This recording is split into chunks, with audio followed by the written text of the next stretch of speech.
Hello, for today's video, I am making a gluten-free pumpkin cheesecake. It is just pumpkin flavor, there's no spices added, but I did put a pumpkin pie whipped cream on top for those of you who do like those spices. Now here you can see I'm using gluten-free honey grams. I just found these from my local grocery store, and there were 18 of these to a pack, and I used the entire box. And now I'm going to add a 1/4 cup of pecans, 1/3 cup of brown sugar. Blend that all together until it makes a sand texture.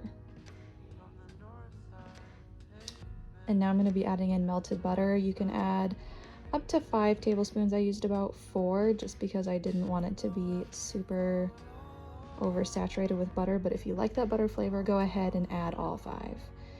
So to test the mixture, I'm going to put it into a little measuring spoon, and if it holds itself together, then it is good to go, ready to spray the pan and dump all of that crust into it.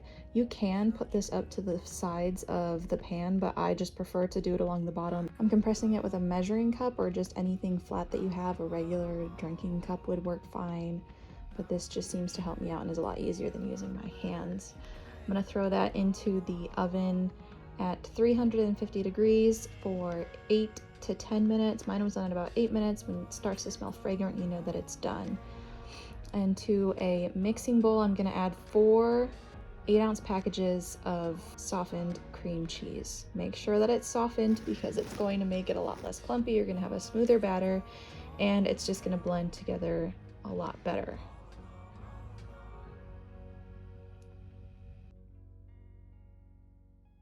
So now I'm going to add 3/4 of a cup of sour cream, and this is at room temperature. Making sure to knock down the sides of the bowl and mix until combined. I am disrupting the bottom here just to make sure that the mixer gets all the way and mixes everything completely. So I do have to do quite a few wipe downs of the sides of the bowl.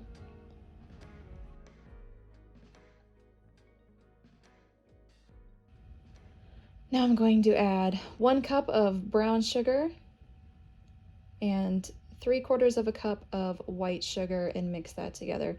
Don't be afraid to overmix here.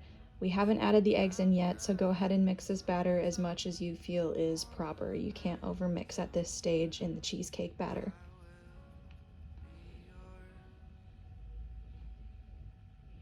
So you can see this texture, it's smooth and creamy, kind of plops off of the spoon, and now I'm going to add 5 room temperature eggs, 1 at a time, and mix in between each addition until fully combined. And this is where you want to be careful not to overmix the batter. So I'm just mixing until combined, wiping down the sides of the bowl as I go, and then I'm going to add 1 cup of pumpkin puree. This is not flavored at all, it's just plain pureed pumpkin, and mix that until combined.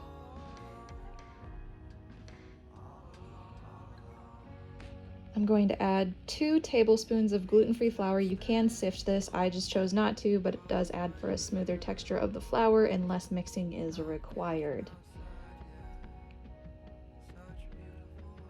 Now I've got that all mixed. Make sure I'm getting all the way to the bottom of that batter so that nothing is left behind and unmixed. And then I'm going to pour the batter onto the cooled crust. You can see I did wrap tin foil around my springform pan, and that is because we are going to put this into a water bath and I don't want anything seeping in through the bottom. I placed my cheesecake into a rimmed baking dish.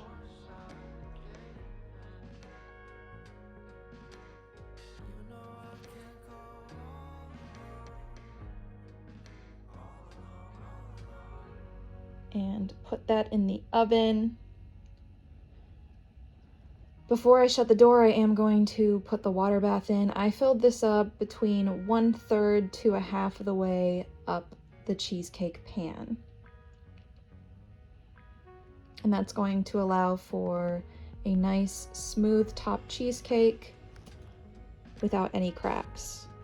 I'm going to place that in the oven at 350 degrees for 1.5 hours and then let cool completely in the oven after you turn it off.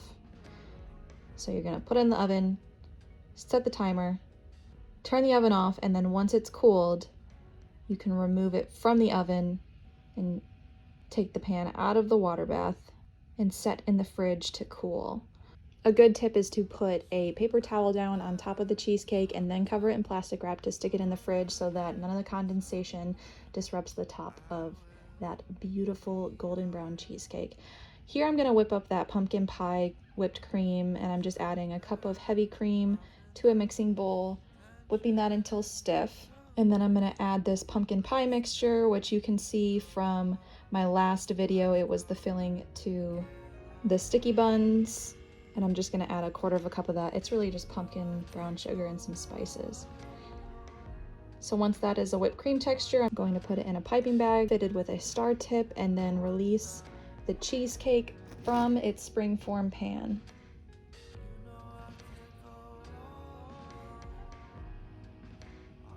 So here I'm just gonna decorate the top. You can do this however you want. I just decided to do a little swirls of whipped cream on top. I wanted it to have enough whipped cream so that people who do like the pumpkin pie flavor will be able to get that in the cheesecake. I just personally do not like the spices in anything pumpkin flavored. But yeah, after that, I just threw it back in the fridge, let it set up a little bit more until it was ready to serve. And here is your gluten-free pumpkin pie cheesecake. You guys, this cheesecake was awesome. Definitely recommend. Please check out my other videos and like and subscribe, and I will see you guys next time.